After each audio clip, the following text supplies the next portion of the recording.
Students, आज हम लोग पढ़ेंगे एक्सरसाइज 7.1 जो चैप्टर 7 का है, ट्रायंगल से रिलेटेड है। और इसमें कॉन्ग्रुएंसी करके भी कुछ मैथ्स आने वाला है। तो शुरू करते हैं क्वेश्चन नंबर 1। तो सबसे पहला क्वेश्चन है, इन अ क्वाड्रिलेटरल एबीसीडी, एक क्वाड्रिलेटरल है, 4 साइड वाला क्लोज फिगर है एबीसीडी, जिसमें AC equal to AD, AC equal to AD given है and AB bisect angle A। और ये जो AB साइड है वो एंगल A को बाइसेक्ट करता है। एंगल A को बाइसेक्ट करता है मतलब कि एंगल A को दो बराबर पार्ट में बांटता है। तो हमको शो करना है ABC congruent ABD, ABC ADB के साथ कॉन्ग्रुएंट है, ये प्रूफ करना है। और ये पूछ रहा है कि what can you say about BC and BD। तो आप BC और BD के बारे में क्या कह सकते हैं, ये पूछ रहा है। तो सबसे पहले चलो इसका सॉल्यूशन शुरू करते हैं।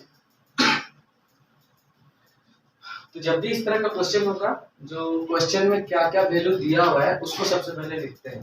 तो उसके लिए गिवन करोगे, क्या दिया हुआ है, ABCD एक क्वाड्रिलेटरल है,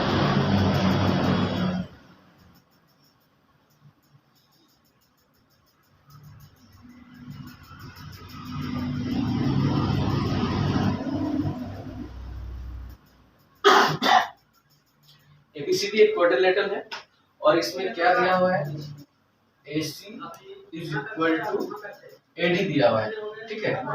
और क्या बोल रहा है कि AB बाइसेक्ट एंगल A।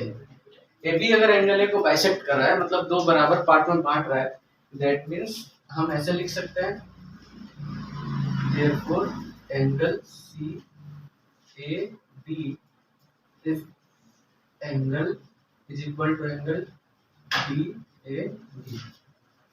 अगर AB एंगल A को अगर बाइसेक्ट कर रहा है मतलब टू इक्वल पार्ट में बांट रहा है, दैट मीन्स एंगल CAB और एंगल DAB इक्वल होगा। ये मिल गया है। अब हम लोग कॉन्ग्रुएंसी में जाते हैं। तो सबसे पहले in triangle ABC and triangle ADB,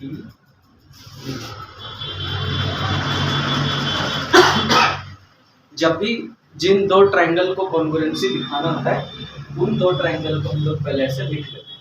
अब देखो ABC के अंदर जो कंडीशन है, जो क्राइटेरिया है कॉन्ग्रुएंसी दिखाने के लिए, और ADB के अंदर जो क्राइटेरिया है उस कॉन्ग्रुएंसी दिखाने के लिए, उसको लिखने से पहले हम दोनों ट्रायंगल को ऐसे लिख लेते हैं। उसके बाद ABC का जो क्राइटेरिया है वो ADB के साथ इक्वल होगा, तो हम उसको ऐसे वन बाय वन लिखते जाएंगे। अब ये कौन सा कॉन्ग्रुएंसी का बहुत सारा ऐसा टाइप होता है, तो किस टाइप से ये कॉन्ग्रुएंट होगा ये हमको अभी ढूंढना है। तो सबसे पहले देखो, एक side AC is equal to AD, AC equal to AD question में पहले से गिवन है, तो हम यहाँ पे रीजन लिख देते हैं, रीजन। उसके बाद एक साइड है AB जो ABC ट्रायंगल के लिए भी काम कर रहा है और ADB ट्रायंगल के लिए भी काम कर रहा है। दैट मींस जो साइड दोनों ट्रायंगल के लिए काम करता है उसको कॉमन आर्क कहा जाता है। तो हम यहाँ पे लिख सकते हैं AB is equal to BA। तो इसको रीजन में लिख दो, कॉमन साइड या फिर कॉमन आर्म भी लिख सकते हैं।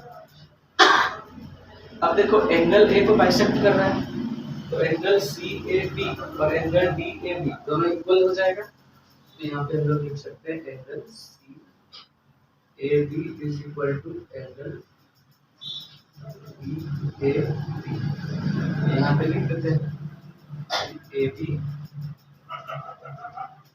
Bisect angle A। तो अब दो साइड मिल गया और दोनों के बीच का एक एंगल मिल गया, मतलब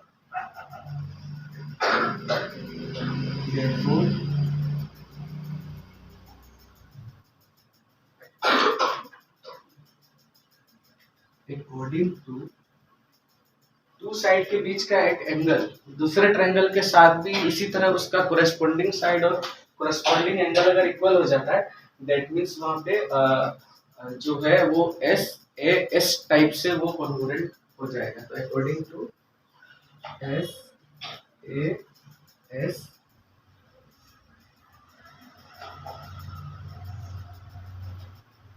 congruency triangle ABC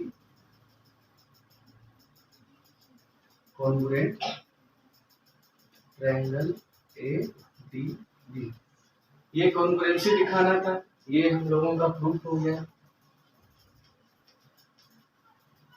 अब यहाँ पे क्या एक क्वेश्चन में पूछा है कि आप BC और BD के बारे में क्या बोल सकते हैं, BC और BD के बारे में क्या बोल सकते हैं। तो ये सिंपल है, जब भी कोई दो ट्रायंगल अगर आपस में कॉन्ग्रुएंट होता है तो उसका बाकी पार्ट सब भी आपस में क्या होगा, सेम होगा, दैट मीन्स इक्वल होगा।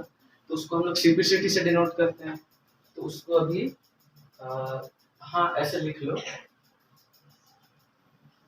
BC is equal to BD, यहाँ ब्रैकेट में लिख लेते हैं CT।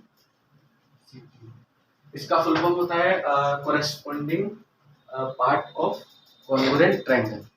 तो ये BC और BD भी इक्वल हो गया और हमने कॉन्ग्रुएंसी भी दिखा, मतलब कॉन्ग्रुएंसी भी प्रूव कर ली है। आई होप आप सबको समझ में आया होगा। Thank you.